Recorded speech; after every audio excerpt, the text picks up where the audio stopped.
জনবান্ধব automated ভূমি ব্যবস্থাপনা, নিরাপত্তা ভূমি এবং সমৃদ্ধ ভবিষ্যৎ এই প্রতিপাদ্যকে সামনে রেখে যশোরে শুরু হয়েছে 3 দিনব্যাপী ভূমি সেবা মেলা। আজ মঙ্গলবার 19শে মে থেকে আগামী বৃহস্পতিবার 21শে মে পর্যন্ত যশোর ইনস্টিটিউট প্রাঙ্গণে এই মেলা অনুষ্ঠিত হবে।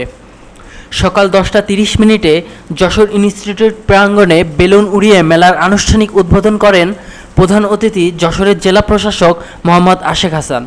এর আগে ঢাকার তেজগাঁও ভূমি ভবন থেকে মাননীয় প্রধানমন্ত্রী তারেক রহমান কর্তৃক দেশব্যাপী এই কার্যক্রমের মূল উদ্বোধনী অনুষ্ঠানটি মেলা প্রাঙ্গণে সরাসরি প্রদর্শন করা হয়। মেলার প্রথম দিনে যশোর ইনস্টিটিউট প্রাঙ্গণ থেকে একটি বর্ণাঢ্য র্যালি বের করা হয়। র্যালিটি মেলা প্রাঙ্গণ ঘুরে পুনরায় একই স্থানে এসে শেষ হয়। র্যালিতে বিভিন্ন সরকারি দফতর কর্মকর্তা কর্মচারী, সাংবাদিকবৃন্দ, জনপ্রতিনিধি, শিক্ষক শিক্ষার্থী ও বিপুল সংখ্যক সেবাগ্রহীতা অংশ নেন। ডেস্ক রিপোর্ট, দৈনিক যশোর।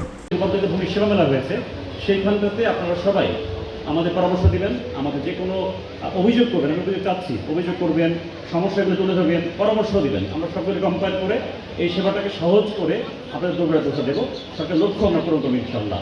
এই প্রত্যাশা রেখে আপনাদের সবাইকে আন্তরিক ধন্যবাদ জানিয়ে আমি উদ্বোধন অনুষ্ঠানে সমাপ্ত ঘোষণা করছি।